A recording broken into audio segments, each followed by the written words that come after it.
Hey you guys, this is Christina with leadsandleverage.com and I'm coming at you today on this gorgeous Monday morning for another episode of The Ribbit Show. Now I guess it may not be gorgeous where you are, but I think all weather's gorgeous. So I hope you are enjoying the moment. I hope you're enjoying today, just as a sideline. I'm Christina with leadsandleverage.com. On today's Ribbit Show, we're actually going to talk about, are you trying a lot of things, especially lead generation things, and are you finding that really nothing's working or you're really having a hard time getting things to work? I'm going to tell you why, and I'm going to show you what to do instead and how to make things work for you. So if you are here watching this in replay, I would love it if you would comment below and let me know that you're here. Let me know that you're popping in. Let me know where you're popping in from. And let's see, what should the question of the day be? I always forget to think of that ahead of time. So, I know. This will be relevant for me anyway. I have a question. I have an addiction, and my addiction is to journals. I love journals. I use them constantly. I use them for different events. When I go to conferences, I use them when I'm doing studying, when I'm reading, when I'm, just as I do my thoughts, when I do my gratitudes, things like that.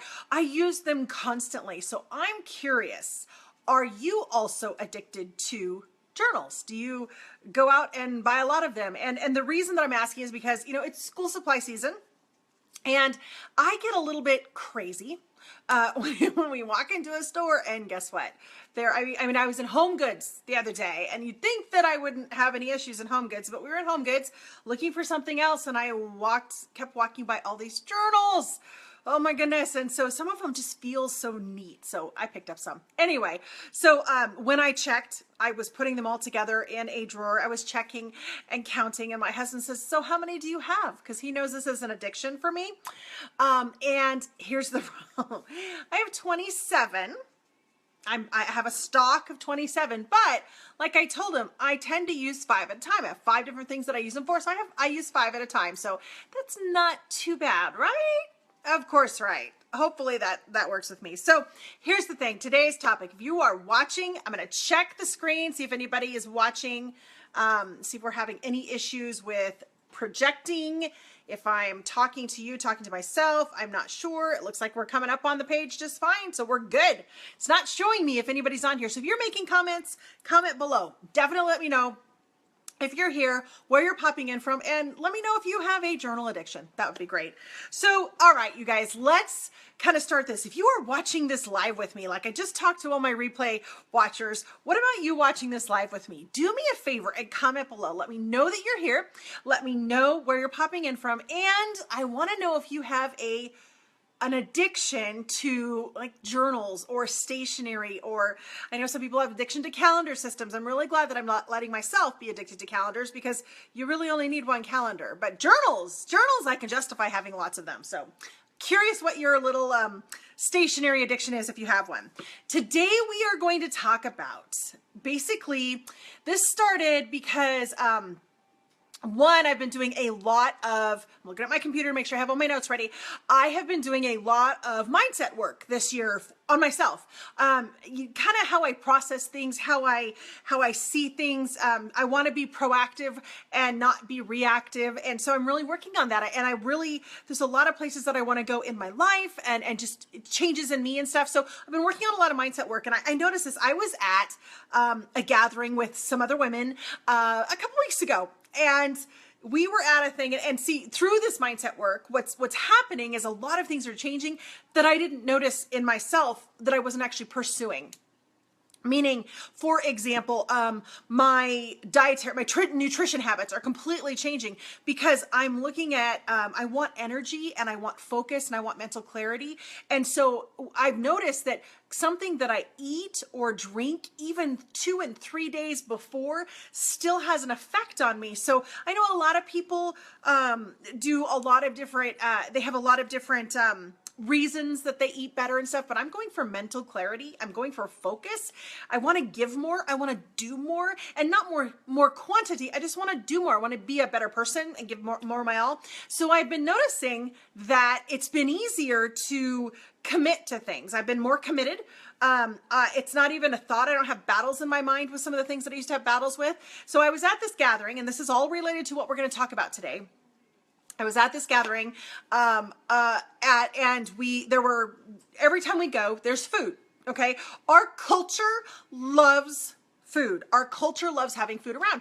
And there are a couple things. I'm allergic to wheat, so it's very easy for me to not eat wheat. I'm not celiac. It's not gluten. I have an allergy, an allergic reaction to wheat. So that's really easy for me not to eat wheat. But a couple of months ago, I also made a choice and a commitment to not eat any other grains or starches. So I'm not eating like potatoes. I have an intolerance to nightshades. This is a little bit TMI, but it is related to the topic. And potatoes are a nightshade, but I'm not eating any corn. I'm not eating any other grains, no rices, no anything like that. So it's been really easy because my mental clarity has just completely changed by doing this. So I went to this event and they had all kinds of stuff. They had lots of cookies and different things and yummy fruits. I love the fruit that they have and stuff. So somebody brought in a brand new plate of homemade something, brownies or cookies. I can't remember what it was. And someone was there and she goes, oh goodness. And she was like almost drooling over them. And she said, oh, I really, really shouldn't do this. I shouldn't do this. I said, oh, why not? And she said, well, I'm trying to cut back on sugar. And I said, do or do not, there is no try. And that's actually quoting Yoda, if you are a Star Wars fan. So I said, do or do not, there is no try. And she laughed, I laughed, and then she proceeded to eat the cookie. And it just really made me, and this wasn't a judgment call. This was interesting that what triggered in my mind was, oh, that's not even a struggle anymore.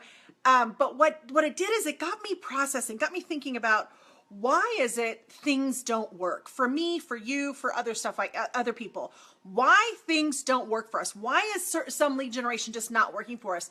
Why is, and let's move aside the ideas that some of it just, the numbers ratio doesn't work, but let's set it aside and really think of that do or do not, there is no try.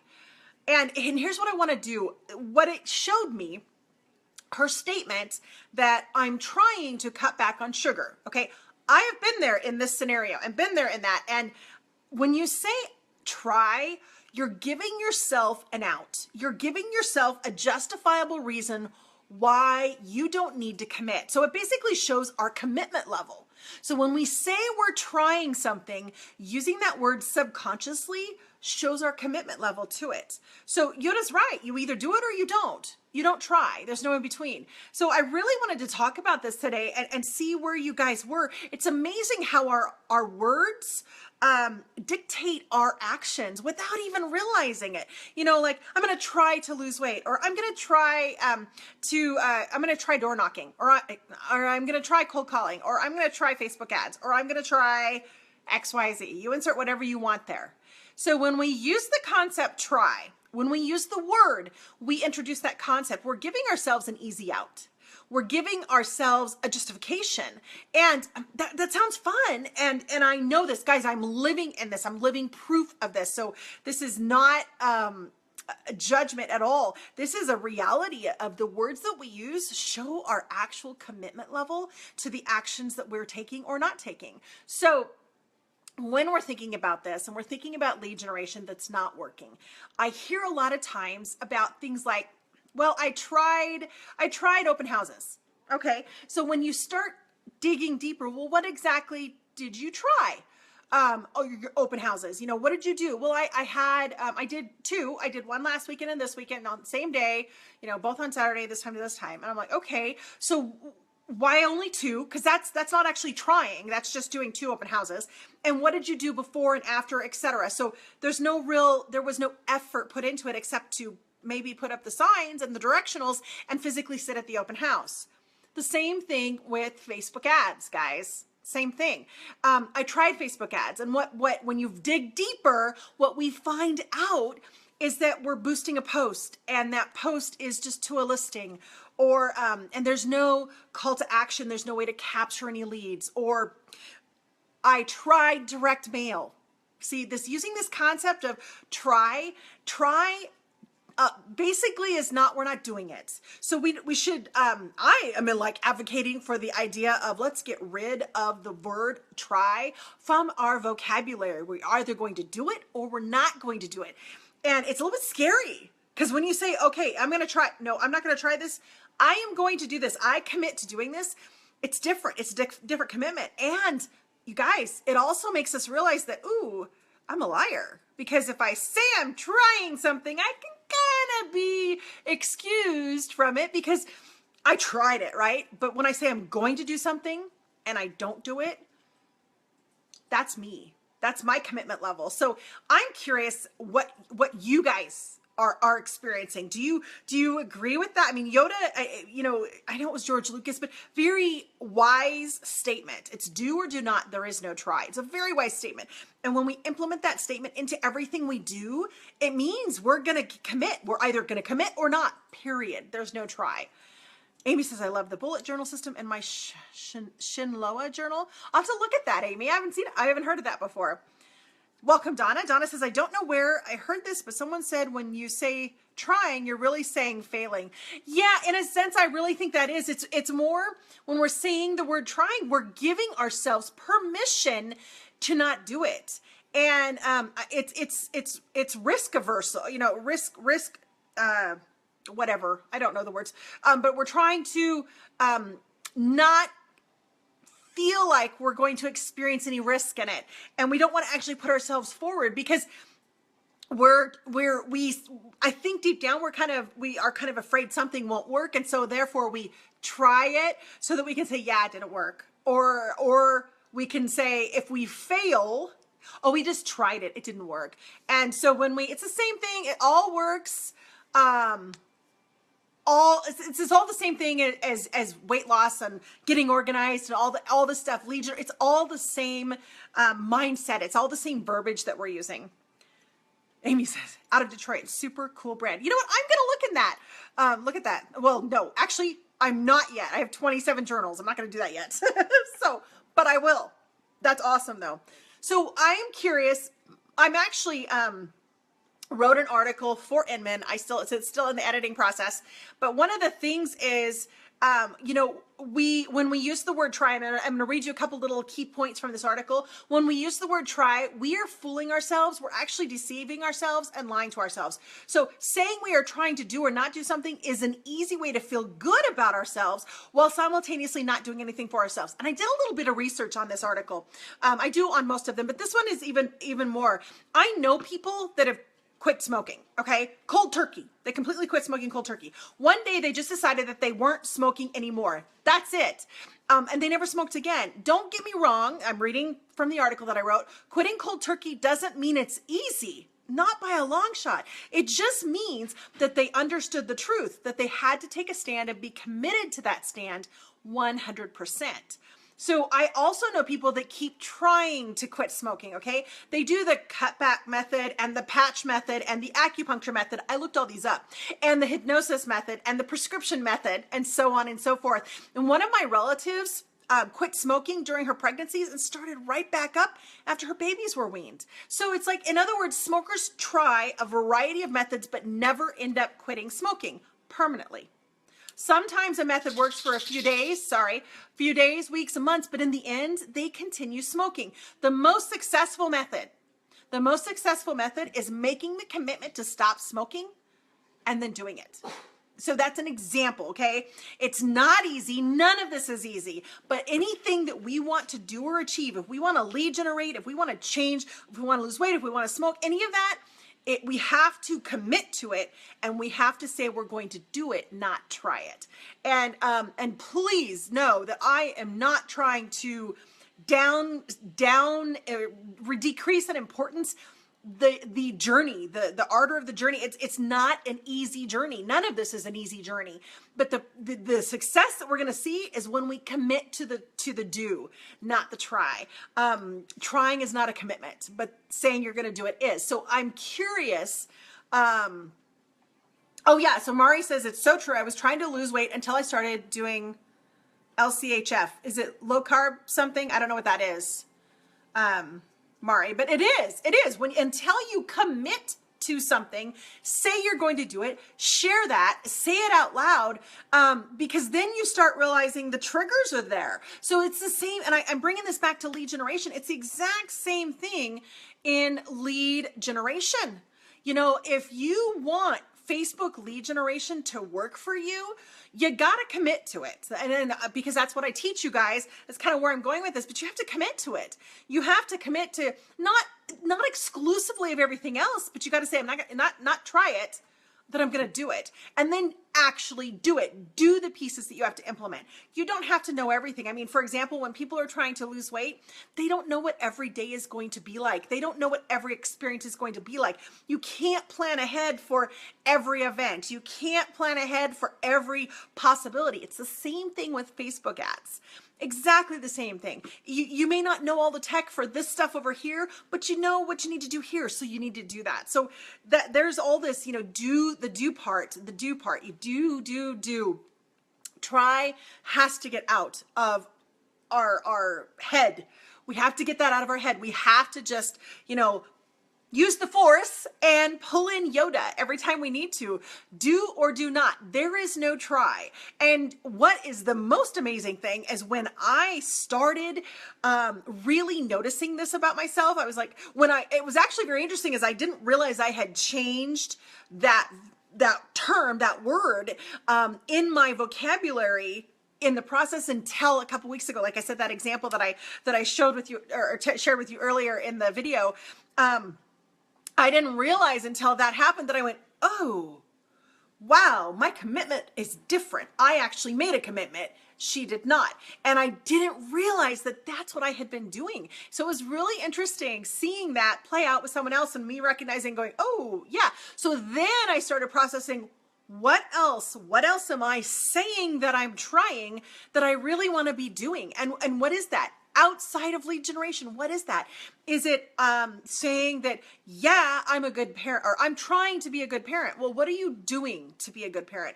Well, and then other things like I'm trying to give up TV. Well, are you actually giving up TV? I'm trying to exercise more. Are you actually exercising more? So it's kind of these things that I had going through my head going, oh, yeah, this is everything. This is everything. So if I'm not actually doing it, I'm not telling people I'm trying it. This is another sideline thing when you're doing lead generation, all this kind of stuff. One of the things that gets us a little sidetracked with real estate lead generation is we start out focused and committed to our own path of what we're going to do. And then we talk to other agents and we hear about what they're doing and we think, oh, I should slip that in. And then we talk to other people and hear about what they're doing and we should slip that in. And pretty soon we're unfocused, we're distracted, we're not sure what we're doing, and we're like, lost. Same thing with weight loss, you guys. If you have a path, say you joined Weight Watchers and you decided that's what you want to do, but then someone comes along and says, no, you should be doing this plan over here. And someone else comes along and says, no, you should be doing this over here. And someone else comes along. We allow ourselves to be pulled when we allow ourselves to be pulled. It's really, so we want to be committed to our process. So if you're going to do Facebook lead generation, you need to be committed to a process. First and foremost, and you want to make sure that you plug your ears really hard and blah, blah, blah, blah, blah, when someone else comes along and says, no, you should do it this way. So if you're committed to a process of how you're going to do Facebook lead generation or any lead generation for that matter, and someone comes along and says, oh, and you're like, no, I'm not going to do open houses right now. And then some agent somewhere in a group somewhere comes along and says, oh, I had the greatest open house this weekend. I got 5 buyer leads. And you're like, crap, I need 5 buyer leads. And you run over and you go do an open house and you get nothing. See, you're losing your focus because there's lots of anecdotal evidence. You don't know all the pieces at play, but when you commit to the process, and the process can only be committed to if you know the outcome that you want to achieve. If you commit to that process, commit to it. Do it, not try it. Do it. Remember Yoda, do or do not. There is no try. Remember that. If you commit to that process, the outcome will happen. Don't let anybody else stick another process in there for you. So that's really what this thing, today's Ribbit Show is about, is do, not try, and then committing and then implementing, because to do is to take action. That's what we're going to do. We're actually going to physically do something. Try is passive. It allows us to not take action. It allows us to maybe just think about it or research it, but to do it, to say you're going to do it means you actually have to do it. Totally different commitment level. So that's really where I was. It was all because somebody decided to have a cookie at another event that I was at, and they shared, and I asked why they were upset about having the cookie, and she's like, well, I'm trying to cut back on sugar. This whole thought process triggered, and I went, wow, that is amazing that I didn't even recognize that mindset difference several months ago. I always thought, well, I'm trying at it, but I didn't recognize that. And now it's blindingly crystal clear to me. I'm either doing it or I'm not. So I'm curious, what about you guys? What have you been trying? What have you been saying you're trying that you would really like to commit to doing today? I'm curious if you would share that in the comments, whether you're watching this in replay or you're here with me right now. It would be great if you'd let me know that something that you've been saying, the words I'm trying, what are you actually going to, how are you going to change that into doing? So here's what I do. I keep the word try out of, or I'm working, did you notice that term? I'm not trying to keep the word try out of my vocabulary. I am working to keep the word try out of my vocabulary. So what are you working on? What are you committed to working on? And that, I'm curious to know what you guys are doing. Is it to have, use open houses as lead generation, use Facebook ads as lead generation? It can be personal too. If you want to share, you're trying to quit, you're working on quitting smoking. Let me change that verb. See, I just caught myself.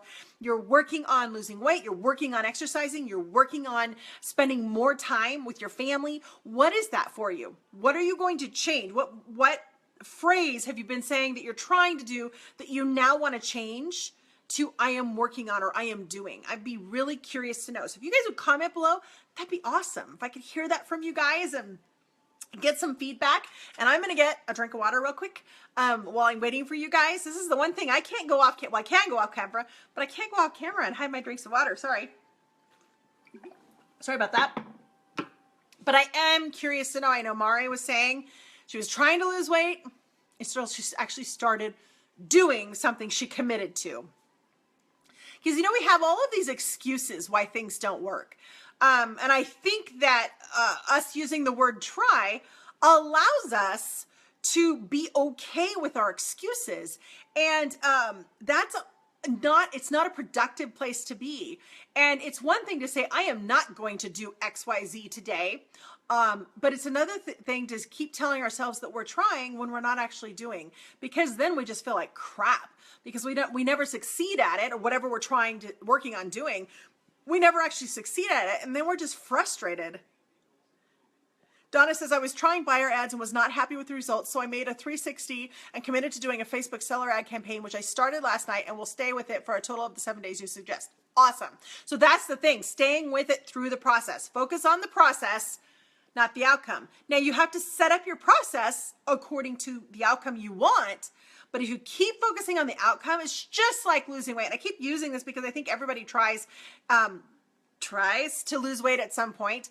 My point is with this is when you focus on, I want to lose 20 pounds and you're really good for 7 days and you lose a half a pound and you're like, you're focusing on the 20 pounds you want to lose instead of just focusing on I'm going to stick to the process. Because we know how weight comes off. It comes off in whenever it wants to, regardless. I mean, if you're really good and sticking to the process, it's going to come off. It's going to come off for you. Same thing with ads. Just like Donna was saying, committing to that and going through it and doing it, it's going to happen. So I've been noticing with myself that I've had my head to the grindstone. I've been plugging away and doing stuff. And every once in a while, about once a week, I come back up for a reassessment. Okay, what am I doing? How's it going? Are things getting done that I should be doing? And is the process, is my outcome goal, is my progress towards my outcome happening? And it is. So if all you do though is focus on that outcome, you're going to be very frustrated. And many of us fail because we focus on the outcome instead of focusing on the process. So do or do not. That's the first place. In order to have a process, you have to be committed to the do. And there is no try. So do or do not, there is no try. Yoda, my little friend. So yeah, I kind of like Star Wars. Came out when I was 7. So first one. Yeah, it's kind of like my whole entire lifespan. So except for those embarrassing things in the middle there. But anyway, I still like the whole story. Anyway, back on track, you guys. So thank you for sharing. Thank you for being with me today. If you have comments afterwards, please put them down there. I'd love to hear. And let's see. Mari says, I am working on getting organized in my business. Good use of term. I am working on getting organized in my business in terms of time management and focused in terms of lead generation. Okay, awesome. And break that down, Mari. Break that down into, okay, this is what it looks like. This is what my time management looks like, so you know what goal you're working towards. So you have a visual, so you know when you have achieved that step of the goal. And then write down what it looks like being focused in terms of lead generation. Make sure you have a vision of what that looks like, because a lot of times what happens is we have this, well, I want to have better relationship with my family. Okay. That's kind of an ambiguous goal. What does that look like? What does that mean? And so in Inner Circle Mastermind, I was working with one of our Inner Circle Mastermind members, and she was saying this very exact same thing. I want to have a better relationship with my family. And so when we narrowed it down, I said, what does that look? If you had to show a picture of what that looks like to you, what does it look like? And she said, I want to have dinner every night with them. I said, great. That's the goal we're going to work for. That's what we're going to work towards. That's a tangible, visible, and it means, yeah, I'm doing this. I'm succeeding at this. So when you have kind of these intangible ideas of what you want, you need to have something that you can actually go, yes, I'm on the right path. And so that means every day the goal, we actually worked on some other things, but every day the goal is, not every day, but the goal is to have dinner 4 times per week with her family. That's her goal. So she knows. If she did it 3 times, it wasn't quite enough. If she did it 5 times, awesome. But that's progress. She's focusing on the process towards the goal. And because the goal, like I said, is a better relationship. So make sure you're breaking these down, but make sure you're on the do path, the do or do not path, not the try path. And so that's where I really want you guys to be on. Really don't say I've tried everything. All these people who say that they believe that they're the exception to the rule when it comes to direct mail. Oh, I tried direct mail, didn't work. I'm like, really? Because it works very well. You probably didn't actually do it and research it and study it. And then the people on the weight loss path, oh, I tried everything, it doesn't work. Well, I hate to say this, as somebody who, I'm sorry, but there are very, very, very few people who most of the stuff that's recommended wouldn't work on. Very few. We like to be the exception to the rule. And I believe that's because we don't want to have to do the hard work. And I don't mean that in a mean way. I'm right there. I don't want to have to either. I want it to be easier. But when I face it and go, you know what? Yeah, I'm not the exception to the rule. There are 7 billion people on the planet. Probably someone else has overcome this.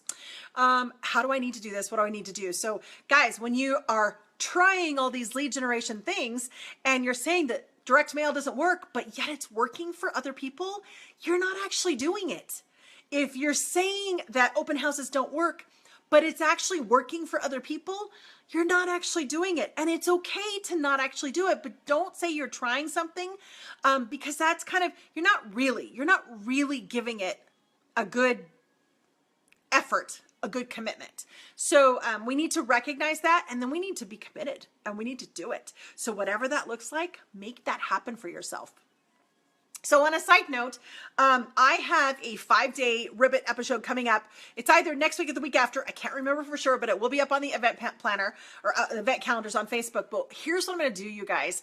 I actually somebody asked me, what should I do to build my business? I need stuff right now. And so I'm going to go through in 5 days through 5 episodes of the Ribbit Show, basically walk you guys through exactly what you need to do each day. By the end of that 5 days, you will have an appointment.